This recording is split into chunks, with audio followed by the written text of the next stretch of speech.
अस्सलाम वालेकुम नाज़रीन, एक नए व्लॉग के साथ आपकी खिदमत में हाजिर है। नाज़रीन, आज की इस वीडियो में आपके साथ एक नई स्टोरी शेयर करेंगे। स्टोरी तो शायद अब पुरानी हो चुकी है, मगर उस स्टोरी में अब कुछ नया ट्विस्ट आया है। आपको मालूम ही होगा, लाहौर हाई कोर्ट के एक फाजिल जज साहिब ने अपने साहबजादे के लिए खसूसी प्रोटोकॉल मांगा, और वो प्रोटोकॉल मांगने के बाद सोशल मीडिया पर जो कुछ हुआ वो सब कुछ आपके सामने होगा। अब उस पर रद्द अमल आ गया है, जवाब मिल गया है, लाल झंडी दिखा दी गई है जज साहब को, और अब ख़तरे की घंटी भी बजा दी गई है।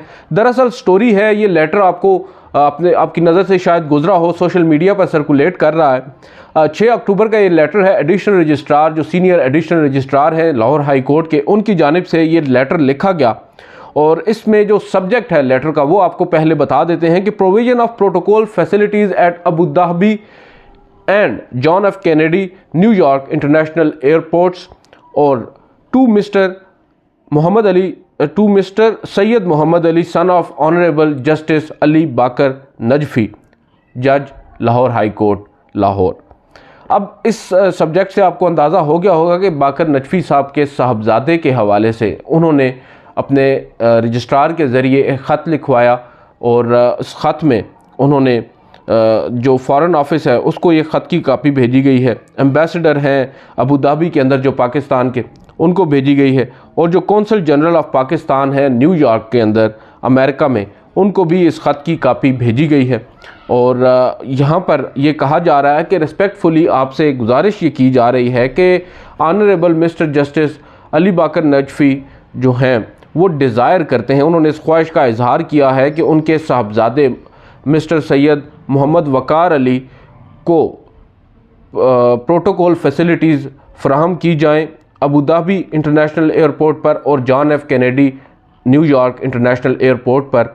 और फिर उन्होंने पूरा शेड्यूल उनका दिया है, और अगर शेड्यूल को हम देखें तो ये शुरू होता है 11 अक्टूबर 2023 से 23 नवंबर 2023 तक। और इसमें वो ये बता रहे हैं कि जो डिपार्चर है उनका जना इंटरनेशनल एयरपोर्ट से, फिर अराइवल है उनका अबू धाबी इंटरनेशनल एयरपोर्ट पर, और फिर अबू धाबी इंटरनेशनल एयरपोर्ट से आगे उनका जो डिपार्चर होगा वो लंदन इंग्लैंड के लिए, वो अमेरिका के लिए होगा, और फिर वापसी का उन्होंने इसी तरह बताया है, और यही रूट होगा जाते हुए भी और वापसी पर भी, कि वाया दुबई गालिबन वो आ जा रहे हैं, अबू धाबी सॉरी। अब इसमें वो आखिर में ये लिख रहे हैं कि I shall be highly grateful if necessary. अब नेसेसरी प्रोटोकॉल मुझे तो समझ नहीं आता कि जज साहब के ख़ानदान को कैसे मिल सकता है। If necessary protocol facilities at Abu Dhabi international airport UAE and John F Kennedy international airport New York USA for fast process of immigration briefing along with facility of conveyance from John F Kennedy international airport to the address. फिर नीचे address दिया गया है proper उस घर का, उस मकाम का जहां उन्होंने जाना है। एंड अदर प्रोटोकॉल फैसिलिटीज़ में please be provided to mister Syed Mohammad Ali son of lordships according to the above mentioned schedule programme for further information. राब्ता नंबर भी दिया गया है, और इसके ऊपर जो दस्तखत हैं वो मोहम्मद इरम अयाज हैं, डिस्ट्रिक्ट एंड सेशन जज senior additional registrar Lahore high court. अब स्टोरी ये नहीं है, ये स्टोरी तो अब कल से पिट चुकी है, सोशल मीडिया पर भी अब तो वायरल है, और अब तो बड़े बड़े जगहों पर इसका आप कह सकते हैं कि ज़िक्र हो रहा है, और जज साहब का भी ज़िक्र खैर हो रहा है। अब इसमें दो पहलू हैं। एक तो ये कि जज साहब ने ये ख़ुद लिखा और रजिस्ट्रार को ये कहा कि ये ख़त लिखा जाए। एक ये हो सकता है कि रजिस्ट्रार साहब को जज साहब के साहबजादे ने कहा और उन्होंने आज ख़ुद ही जज साहब के आप कह सकते हैं कि नाम इस्तेमाल करते हुए फ़ॉरेन ऑफिस को लिख दिया हो। बहरहाल दोनों सूरतों में कसूरवार तो जज साहब ही ठहराए जाएंगे, क्योंकि उनको इतना तो पता होना चाहिए कि उनकी नाक के नीचे क्या हो रहा है। अलबत्ता मैं तो ये समझता हूँ कि शायद उन्होंने ख़ुद ही कहा होगा, अदरवाइज़ रजिस्ट्रार जो होता है वो कभी भी आज ख़ुद इस तरह के लेटर्स नहीं लिखता, और जज साहब की नॉलेज में होने के हुए बग़ैर ऐसा मुमकिन ही नहीं है।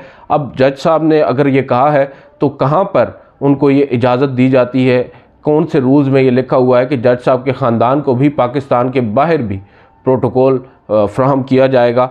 अब इसमें ट्विस्ट ये आया है कि जिस फ़ॉरेन ऑफिस को लिखा था लाहौर हाई कोर्ट के एडिशनल रजिस्ट्रार साहब ने ये ख़त उस फॉरेन ऑफिस ने अब हाई कोर्ट को जवाब दे दिया है।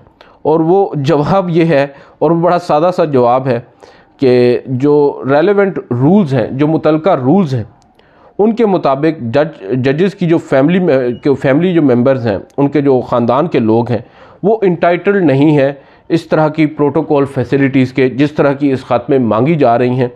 और उन्होंने तो लाल झंडी दिखा दी है। और जज साहब को शायद हो सकता है अगर ये सोशल मीडिया पर वायरल ना हुआ होता तो जो फॉरेन ऑफिस है वो इस पर अमल दरामद भी कर चुका होता। अक्सर जजेस की जो ख्वाहिशात होती हैं इस तरह की नन्ही मुन्नी, उनको मुस्तरद नहीं किया जाता, उन पर मनो अमल किया जाता है, क्योंकि फिर उनके केस भी वहीं लगते हैं। मगर यहाँ पर शायद अब थोड़ी सी वो आप कह सकते हैं कि चेंज इस वजह से हो गया स्टोरी में कि सोशल मीडिया पर ऑलरेडी ये मामला आ चुका था, और अब अगर ये प्रोटोकॉल दिया जाता तो फिर सवालात मज़ीद उठते। और हाल ही में इस तरह की एक चीज़ हमने देखी, आपको याद होगा, जो एक साबिक सीनियर रहनुमा है बल्कि पाकिस्तान तहरीक इंसाफ के, मैं उनका नाम भूल रहा हूँ, सियालकोट से जिनका ताल्लुक़ है, हाल ही में उन्होंने कामरान शाहिद साहब के प्रोग्राम में इंटरव्यू भी दिया है। उनके उस इंटरव्यू के बाद एक सवाल उठने लगा कि वो सहाफ़ी सोया हुआ था जिसने किसी के कहने पर ये इंटरव्यू कंडक्ट किया, और एक स्क्रिप्टेड किस्म का बज़ाहिर नज़र आ रहा था वो इंटरव्यू, वो कंडक्ट किया।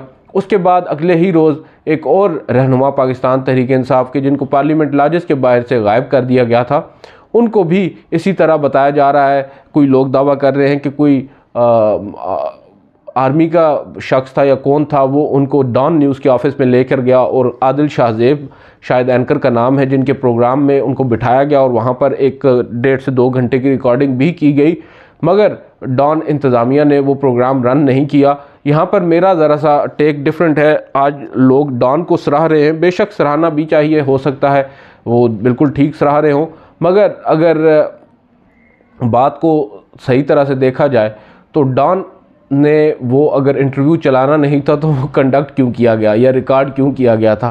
क्या डॉन की इंतज़ामिया को पहले मालूम नहीं था? डॉन जैसे इदारे जो हैं वहाँ पर इस तरह के जो इंटरव्यूज़ होते हैं वो पहले ऊपर से गो अहेड मिल जाने के बाद ही होते हैं। ये तो कोई ढकी छुपी बात नहीं है। आज ख़ुद कोई भी एंकर इस तरह इंटरव्यू नहीं कर सकता, और इस तरह का जो हसास मामला हो उस पर तो ऑब्वियसली एक वाज़ेह सी बात है कि वहाँ पर गो अहेड लिया जाता है। तो उन्होंने उसके बाद जो कामरान शाहिद साहब के साथ 1-2 दिन में हुआ, उसके रद्द-ए-अमल में उन्हें समझ में आ गई कि अगर हमने भी ये कंडक्ट कर दिया तो डॉन की भी जो बची कची साख है ये मुतासिर होगी, और उन्होंने एक मॉरल हाई ग्राउंड लेते हुए वो इंटरव्यू रिलीज़ नहीं किया और जारी नहीं किया, जिसके बाद अब बल्ले बल्ले हो रही है।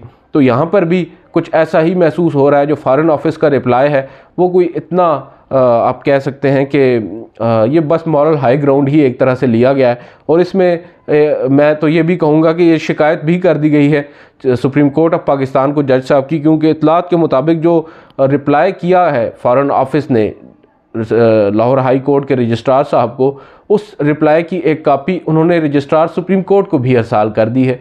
और रजिस्ट्रार सुप्रीम कोर्ट के पास जब चीज़ पहुंच गई तो वो ऑब्वियसली चीफ़ जस्टिस के पास पहुंच गई, और चीफ़ जस्टिस हैं आजकल जस्टिस काजी फ़ाइज़ ईसा साहब। अब आप अंदाज़ा लगा लें कि जस्टिस बाकर नजफ़ी साहब के साथ क्या कुछ हो सकता है।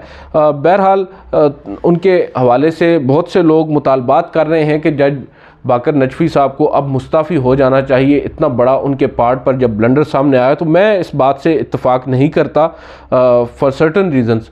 एक तो वजह यह है कि he is a very competent jurist, बहुत काबिल जज हैं। हाल ही में उन्होंने कुछ अच्छे फ़ैसले भी लिखे हैं, बल्कि एक फ़ैसला तो उनका ऑलरेडी सुप्रीम कोर्ट में, जहाँ तक मुझे याद पड़ रहा है, if I am not wrong, correct me if I am wrong, कि जो फ़ैसला बिजली की कीमतों से मुताल्लिक था, जो टैरिफ से मुताल्लिक, और जो एक आप कह सकते हैं कि हाल ही में चैलेंज भी हुआ मुख्तलिफ स्टेक होल्डर्स की जानिब से काजी फ़ाइज़ साहब की कोर्ट में, वो उन्हीं जज साहब का गालिबन फ़ैसला है, अली बाकर नजफ़ी साहब का, जो बड़ा ही उम्दा तरीके से जिसमें डिफ़ाइन किया गया है किस तरह फ्यूल एडजस्टमेंट ली जाती है, उसको टैरिफ से किस तरह उन्होंने डिफ्रेंशिएट किया है, और तकरीबन 84-85 सफ़ात पर मुश्तमिल एक डिटेल्ड उन्होंने रीज़न्ड जजमेंट दी है।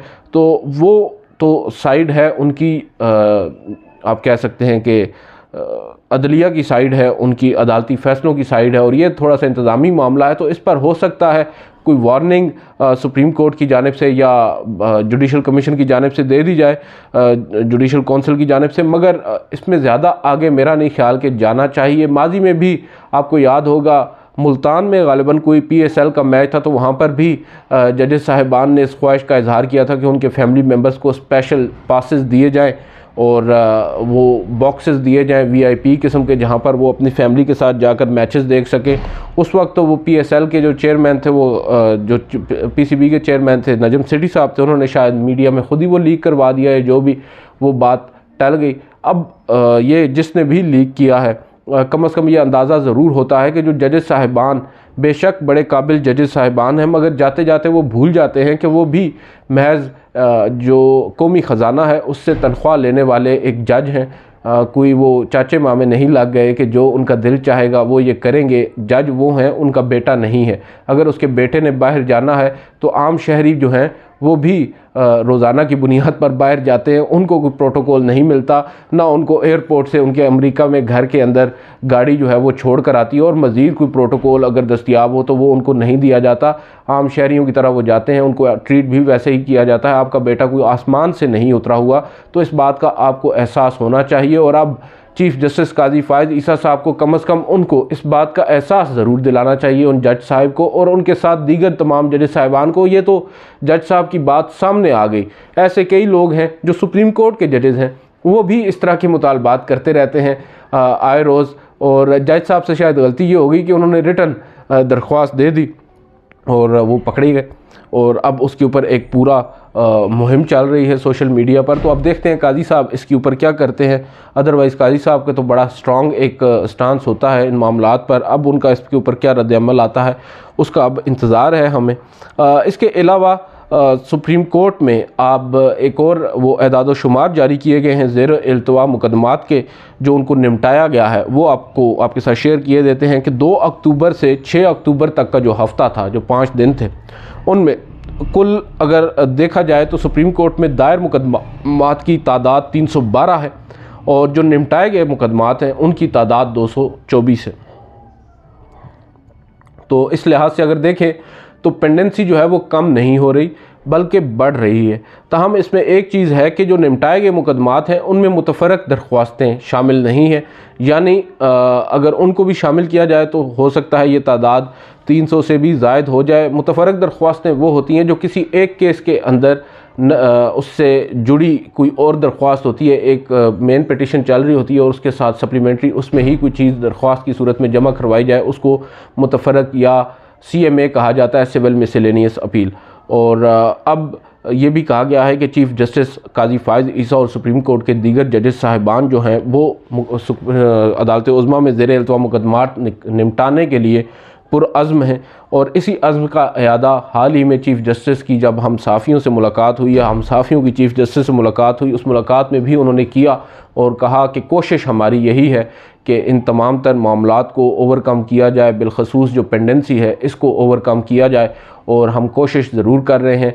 रोज़ाना की बुनियाद पर कम अज़ कम चीफ़ जस्टिस ने कहा कि मैं 15 मुकदमात समाअत के लिए मुकर्रर कर रहा हूँ। किसी बेंच में अगर कम से कम मुकदमात हैं, ओवरऑल हमारी रेशो ज़्यादा है। अभी हाल ही में मैं देख रहा हूँ काज लिस्ट जो जारी हुई है उसमें जस्टिस सरदार तारिक मसूद के बेंच में रोज़ाना 40 मुकदमात समाअत के लिए मुकर्रर होते हैं, जो कि एक अच्छा फ़िगर है। इसी तरह दीगर जजेस साहिबान भी काम कर रहे हैं, तो होपफुली आने वाले कुछ दिनों के अंदर ये पेंडेंसी कम होगी। और सबसे पहले तो जस्टिस काजी फ़ायज़ ईसा साहब को पेंडेंसी से के अलावा जो अहम नोयत के मामलात हैं, जो मुकदमात हैं, उनको टेकअप करने की ज़रूरत है। इंतखाबात का मामला अभी खैर उन्होंने उस पर अपनी राय तो दी है, जवाब तो दिया है कि क्यों कर उनको फ़िक्स नहीं कर रहे। Supreme court practice and procedure act भी अब आन खड़ा है। मंडे को समाअत होने जा रही है, फुल कोर्ट एक मरतबा फिर बैठेगी, तमाम जजेस सर जोड़कर बैठेंगे और डिसाइड क्या करेंगे, क्योंकि काजी फ़ायज़ ईसा साहब की ख्वाहिश यही है कि मंडे को ये केस डिसाइड हो जाए और उसके बाद फिर जो बेंचेस की तश्कील है और 184(3) के जो मुकदमात हैं उनको दुरुस्त अंदाज में और स्विफ्टली उनको आगे लेकर चला जाए। आज की इस वीडियो से इतना ही, इजाज़त दीजिए, अल्लाह हाफ़िज़।